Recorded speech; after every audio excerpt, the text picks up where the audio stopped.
Yung inamin ni John Vic, bumaliktad siya. Walang nagplano. Walang mastermind. Si Anyo, din yun nila sinabi, hindi siya kasama sa pagpaplano. Pero may plano kasi systematic ang ginawa ito. So ang tanong ay, sino nagplano? Siguro Anyo can honestly say, hindi siya nagplano. Kasi ang nagplano Amerikano at inutusan sila. Bakit tatanungin ng iba, bakit Amerikano ang may kasalanan? At anong motibo? Ang Amerikano po talagang walang tawad po sa mga naninindigan ng soberenya at independensya at sa sumasalungat sa kagustuhan po nila. Namin ni John Vic, bumaliktad siya. Walang nagplano. Walang mastermind. Si Anyo, din yun nila sinabi, hindi siya kasama sa pagpaplano. Pero may plano kasi systematic ang ginawa ito. So ang tanong ay, sino nagplano? Siguro Anyo can honestly say, hindi siya nagplano. Kasi ang nagplano Amerikano at inutusan sila. Bakit tatanungin ng iba, bakit Amerikano ang may kasalanan? At anong motibo? Ang Amerikano po talagang walang tawad po sa mga naninindigan ng soberenya at independensya at sa sumasalungat sa kagustuhan po nila. And they can never forgive President Duterte for defying them when he won as president, exposing the massacre ng mga Pilipino, ng mga Amerikano, at ang pagpapatatag ng independent foreign policy. Yan po ay parang pakita po sa lahat ng mga American boys sa Pilipinas, huwag kayong lumabag sa kagustuhan ng Amerika.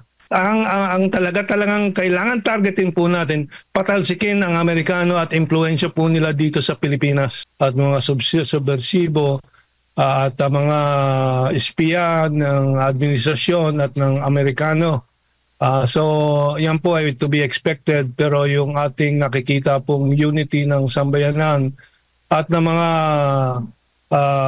maprinsipyo po sa buong mundo, hindi lang po sa mga Pilipino, ay nagkakaisa po sa katotohanan at sa hustisya. Kaya po ay aking malaking paniwala talaga na maililigtas natin si Presidente Duterte sooner than later dito sa kapahamakan na ginawa po nila BBM laban kay Presidente Duterte.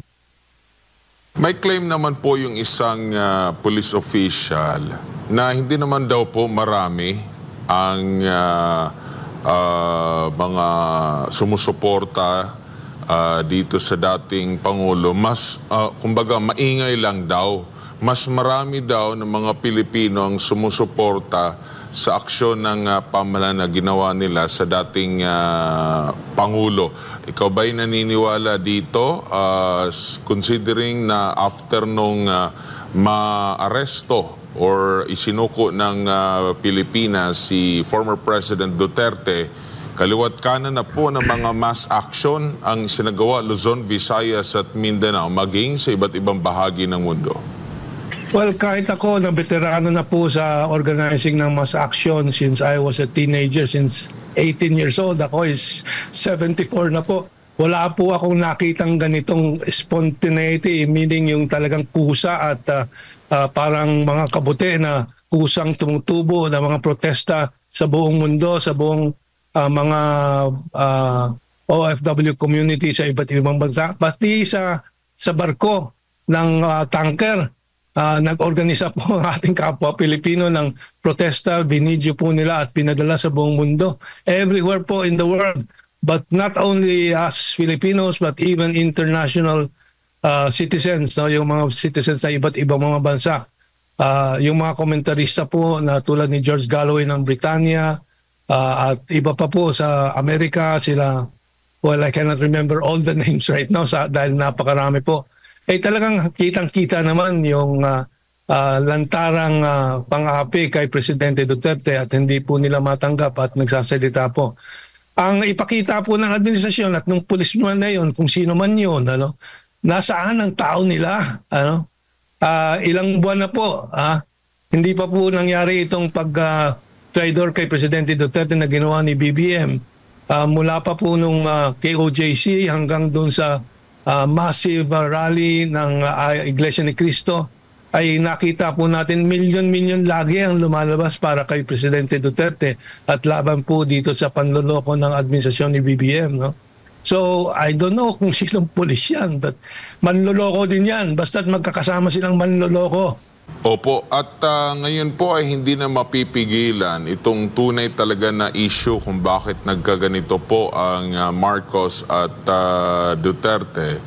Dahil nga po ito ay na international na. Kumbaga, naging bukas ito, mas lalong naging curious at kapansin-pansin nga yung mga foreign vloggers, no? Tinatalakay na rin po ito.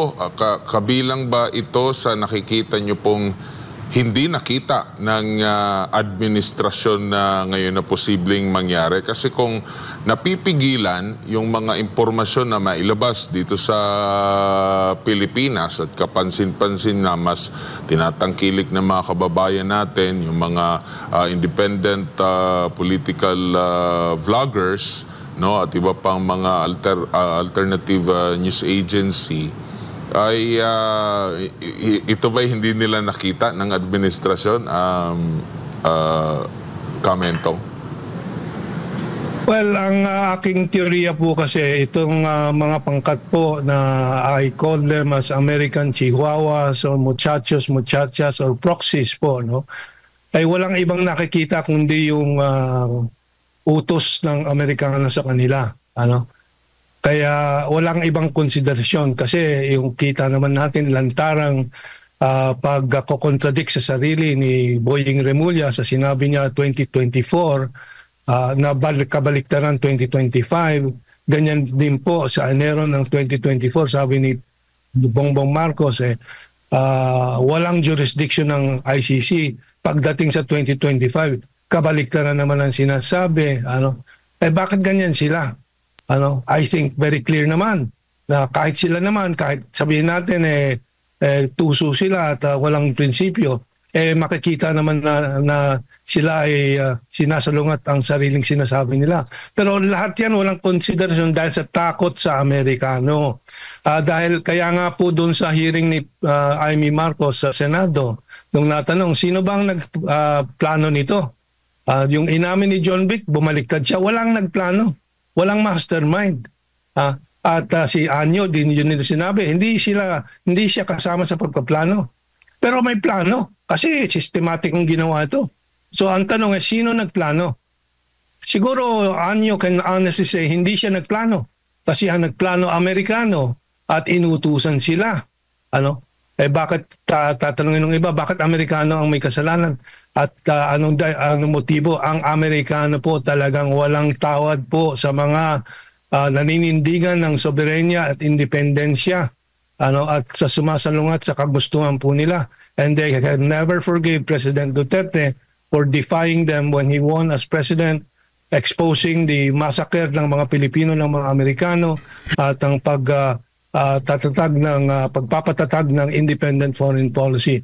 Yan po ay parang pakita po sa lahat ng mga American boys sa Pilipinas, huwag kayong lumabag sa kagustuhan ng Amerika. Pabayaan nyo yung mga mamamayang Pilipino, walang kwenta po yan. Tayo ang may hawak ng military, tayo ang may hawak ng armas, tayong may hawak ng Kongreso, tayong may hawak ng pera. Kaya po yung mga corrupt na kongresista dyan sa Quadcom, sa Tricom, lahat po nagpapasasa, pero sila pa ang may lakas ng apog na mag-akusa sa iba ng fake news, corruption at iba pa. Ang talagang kailangan targetin po natin, patalsikin ang Amerikano at impluensya po nila dito sa Pilipinas.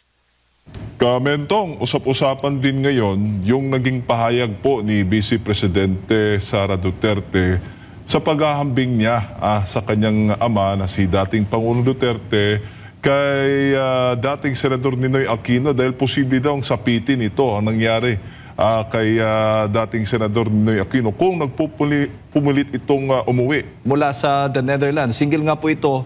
Sa kanilang pag-uusap ng ama, kasi tuwing nagkikita po sila, nag-uusap po sila, ang sinasabi palagi ng dating Pangulo, tinatanong kung kailan ito maiuwi sa Pilipinas.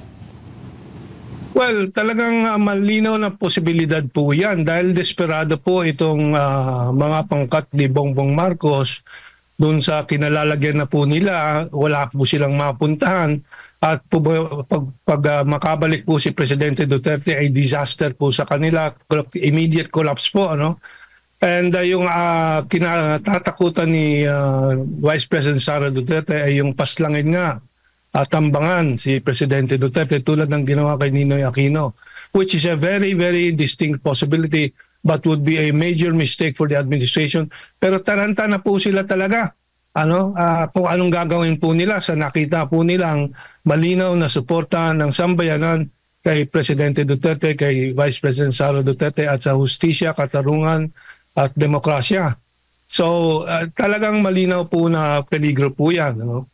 But I think President Duterte can brave that possibility dahil po alam naman natin sobrang tapang ni Presidente Duterte. At magiging hamon niya sa administrasyon at sa Amerikano na gawin yan sa kanya, pagpapaslang, pagtatambang, at yan po talaga ang final straw na magpapabagsak po sa poder ng Amerikano at na mga korap po dito sa Pilipinas. Opo.